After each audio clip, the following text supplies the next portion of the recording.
Assalamualaikum warahmatullahi wabarakatuh. Anak-anak, apa kabarnya? Semoga kita semua dalam keadaan sehat walafiat. Pada pertemuan kali ini kita akan membahas pelajaran 9, yaitu tentang mari melaksanakan sholat. Namun sebelum kita mulai pelajaran, mari kita membaca surat Al-Fatihah. Kita tujukan pahalanya kepada guru-guru kita dan kedua orang tua kita, agar kita mendapatkan ilmu yang berkah. Dan kita lanjutkan dengan membaca doa sebelum belajar. Baik, kita mulai. Bismillahirrahmanirrahim. Alhamdulillahi rabbil alamin. Ar-Rahmanirrahim. Maliki yaumiddin. Iyyaka na'budu wa iyyaka nasta'in.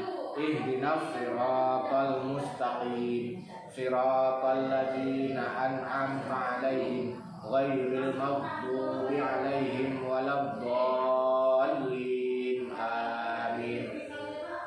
Raditu billahi rabban wa bil islami dina wa bi Muhammadin nabiyya wa rasula. Rabbi zidni ilma warzuqni fahma.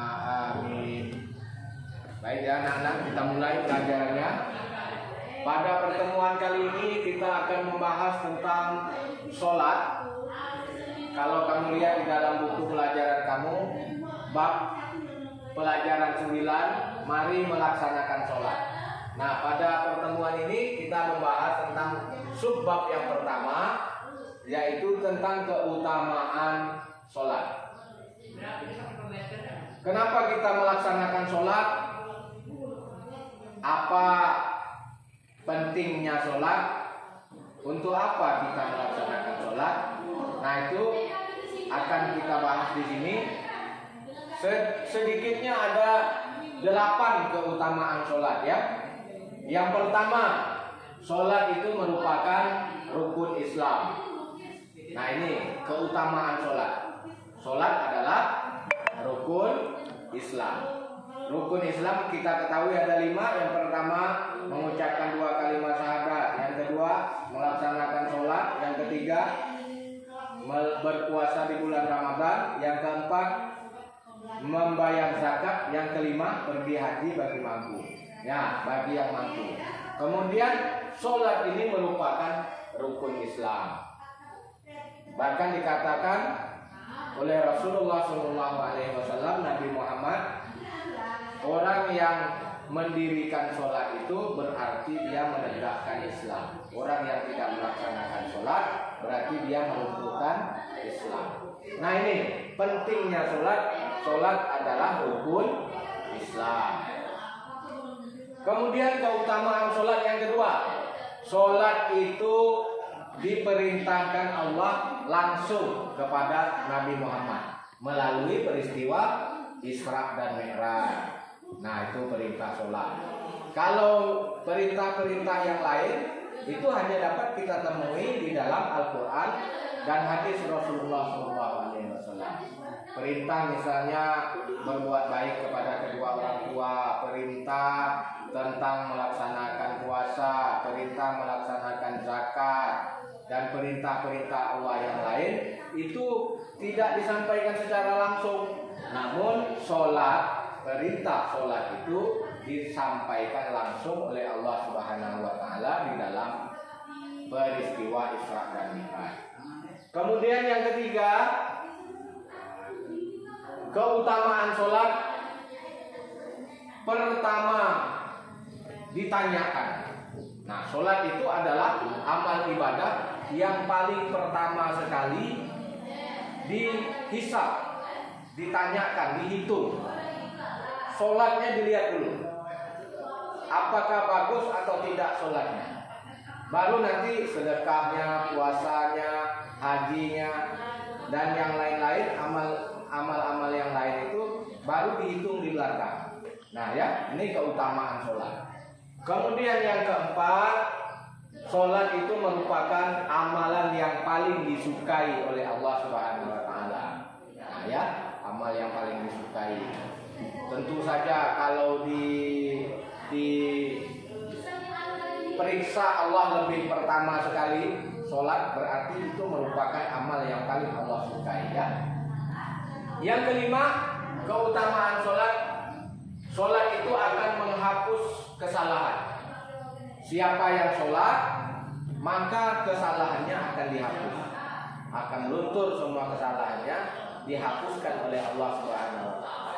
Oleh sebab itu rajin-rajinlah melaksanakan sholat. Orang yang sholat itu apabila dia misalnya ada kesalahan yang kecil ya, misalnya dia salah ada pernah membicarakan tentang kamu membicarakan kejelekan temanmu.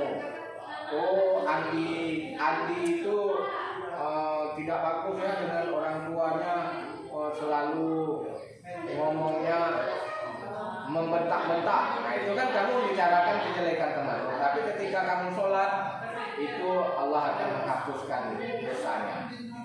Kemudian yang keenam, sholat itu mencegah perbuatan keji ya. Kalau kita sering melaksanakan sholat, bagus sholatnya, orang yang sering melaksanakan sholat dengan bagus, dengan tertib, dengan diterimanya sholat, maka dia akan tercegah dari perbuatan keji. Apa itu perbuatan keji?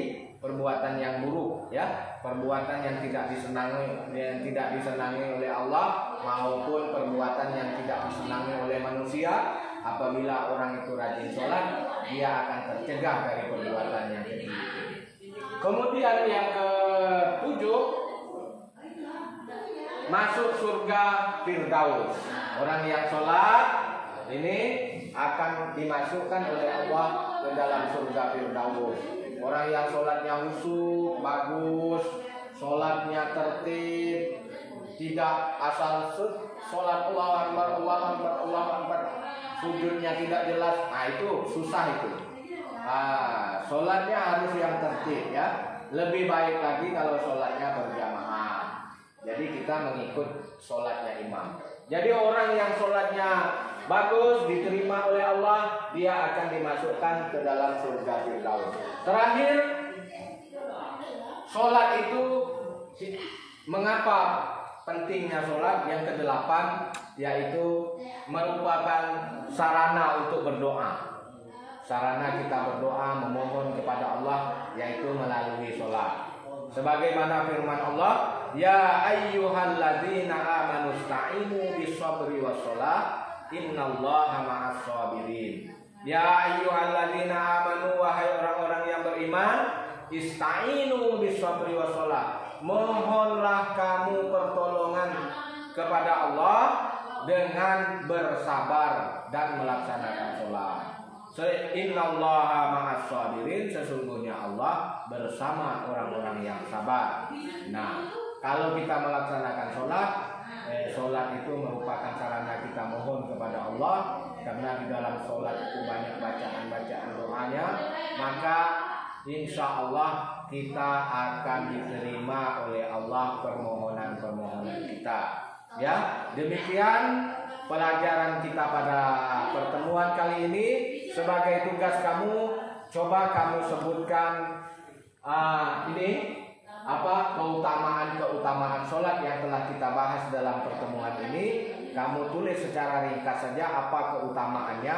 Boleh kalau mau mencontoh tulisan di dalam di papan tulis juga boleh.